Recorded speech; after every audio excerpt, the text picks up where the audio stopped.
Film अमर प्रेम का एक बड़ा मशहूर गीत है, नैया जब धार में डूबे तो माझी पार लगाए, और माझी जब नाव डुबोए तो उसे कौन बचाए। आपने सुना होगा ये गीत, लेकिन मैं आज फिल्म की बात नहीं करने जा रहा हूँ। मैं गीत के इस बोल को चरितार्थ करने वाले एक महकमे की बात कर रहा हूँ, एक विभाग की बात कर रहा हूँ, और वो विभाग जो इतना महत्वपूर्ण है, जो लोकतंत्र को लोगों के लिए कामयाब बनाता है, जो भ्रष्टाचार मिटाने में मदद करता है, जो नागरिकों को सशक्त बनाता है। जी हाँ, मैं बात कर रहा हूँ बिहार सूचना आयोग की। नमस्कार, मैं हूँ राकेश कुमार, आप देख रहे हैं फाइनल पोस्ट न्यूज बिहार। जी, मैं बात कर रहा था बिहार सूचना आयोग की। आपको याद होगा 2005 में सूचना का अधिकार अधिनियम आया था, और जिसका मूल उद्देश्य ये था कि लोगों को सशक्त बनाया जा सके, सरकारी विभागों के कार्यों में पारदर्शिता लाई जा सके, काम का उत्तरदायित्व दिया जा सके, भ्रष्टाचार पर नियंत्रण रखा जा सके, और साथ ही लोकतंत्र को लोगों के लिए कामयाब बनाया जा सके। इसका मूल उद्देश्य यही था। और इसीलिए आप सुनते होंगे हर जगह कि सूचना का अधिकार जो है वो आम आदमी के लिए एक ब्रह्म अस्त्र है। अपनी बात किसी भी सरकारी महकमे से पूछ सकता है, उसकी जानकारी ले सकता है, और इसी से आप पिछला इतिहास अगर उठा कर देखें तो कई हजारों हजार ऐसे मामले सामने आए हैं भ्रष्टाचार के, गड़बड़ी के, घोटालों के, जो आरटीआई से मतलब सूचना के अधिकार से ही उजागर हुआ है। लेकिन बिहार सूचना आयोग पर पटना के माननीय उच्च न्यायालय में एक वाद दर्ज किया गया है, और वो वाद किस बात की है? वो ये है कि बिहार सूचना आयोग मांगी गई सूचना को नहीं दे रहा है। तो मैंने क्या गलत कहा है कि नैया जब धार में डूबे तो माझी पार लगावे, और जब माझी नाव डुबोए तो उसे कौन बचाए। मतलब सूचना के अधिकार के तहत मांगी गई सूचनाओं को अगर उपलब्ध नहीं कराया जाता है तो बिहार सूचना आयोग में इसका अपील होता है और उनके द्वारा दंडित किया जाता है। और ऐसी एक घटना नहीं, सैकड़ों घटना है जिसमें विभाग द्वारा, पदाधिकारी द्वारा सूचना ससमय सूचना नहीं दी गई तो उनको दंडित किया गया। लेकिन अब तो मामला बिहार सूचना आयोग का है, जो खुद सूचना नहीं दे रहा है। इसको लेकर सूचना कार्यकर्ता शिव प्रकाश राय ने एक पीआईएल दाखिल किया है बिहार सूचना आयोग के खिलाफ माननीय उच्च न्यायालय में।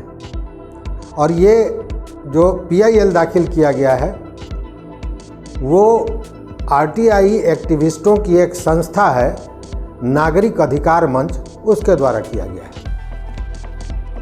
आपको जानकर आश्चर्य होगा कि सूचना देने वाले और सूचना के अधिकार का संरक्षण करने वाले इस विभाग की स्थिति यह है कि इसमें इसका जो वेबसाइट है वो सालों से बंद है।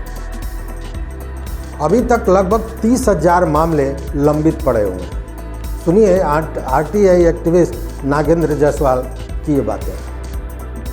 बिहार राज्य सूचना आयोग की कार्यशैली में बहुत परिवर्तन हो गया है। इसकी स्थिति अब बिहार सरकार के अन्य विभागों की तरफ हो गई प्रतीत हो रहा है। माननीय न्यायमूर्ति शशांक सिन्हा, श्री अशोक कुमार सिन्हा जैसे लोग जब राज्य मुख्य सूचना आयुक्त हुआ करते थे तब सूचनाएं निश्चित तौर पर दिलाई जाती थी, और विलम्ब से सूचना देने पर लोक सूचना पदाधिकारियों को आर्थिक दंड भी लगाया जाता था। आजकल मेरे पास ऐसे अनेक प्रमाण हैं जिसमें राज्य सूचना द्वारा विलंब के लिए आर्थिक दंड लगाने और सूचना दिलाने के आदेश को कौन कहे। मात्र यही आदेश पारित कर बात समाप्त कर दिया गया है कि भविष्य में इस बात का ध्यान रखेंगे कि इस बात की पुनरावृत्ति न हो। अब तो ऐसा हो गया है कि राज्य सूचना आयोग द्वारा पूर्व में अनेक अधिकारियों को विलंब से सूचना देने के लिए 25-25 हज़ार रुपये का आर्थिक दंड लगाया गया था और अनेक पदाधिकारियों को आदेश की प्रति दी गई थी कि जब तक आर्थिक दंड जमा न हो तब तक उनके वेतन का भुगतान न किया जाए। फिर भी बिना दंड की राशि जमा किए उनके वेतन का भुगतान कर दिया गया और वे सारे के सारे उच्चाधिकारी जिनके पास उस आदेश की प्रति दी गई थी वे चुप्पी लगाए रहे। इस बाबत आयोग सहित अधिकारियों के पास लिखने का भी कोई असर नहीं हुआ है। चंपारण के क्रांति साप्ताहिक अखबार में खबर भी छपी, फिर भी इसका कोई प्रभाव नहीं पड़ा। अब जबकि राज्य सूचना आयोग स्वयं के कार्यालय से संबंधित देय सूचना नहीं दे रहा है तो निश्चित तौर पर PIL करने वाले धन्यवाद के पात्र हैं और हमें यह जानकर बड़ी प्रसन्नता है कि राज्य आयोग के ऊपर PIL दाखिल किया गया है। मैं तो देश के आम लोगों से अपील करना चाहूँगा कि वे इस हकीकत को समझें कि सूचना का अधिकार एक ब्रह्मास्त्र की तरह मिला है।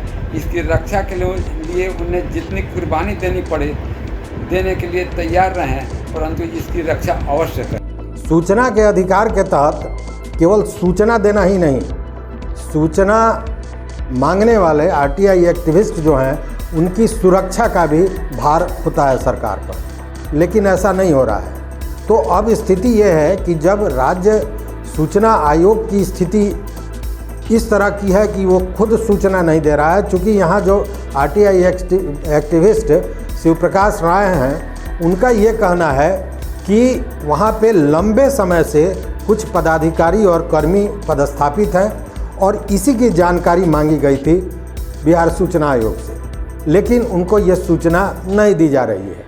और उनका कहना है, या जो नागरिक अधिकार मंच है उसका ये कहना है कि ये जो लंबे समय से पदस्थापित हैं आयोग में, इन लोगों के द्वारा ही गड़बड़ी की जाती है और उसी के चलते सूचना नहीं उपलब्ध कराई जाती है।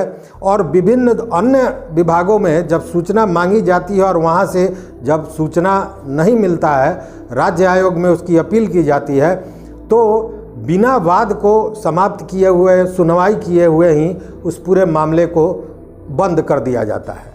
इससे RTI एक्टिविस्ट जो सूचना मांगना चाहते हैं वो तो नहीं मिल ही पाता है, साथ ही जो उद्देश्य, जिस उद्देश्य से सूचना के अधिकार अधिनियम को बनाया गया था वो पूरी तरह समाप्त होता दिख रहा है। तो ऐसे में सूचना के अधिकार अधिनियम को लागू करना या रखना कहाँ तक इसका औचित्य है ये आप खुद समझ सकते हैं।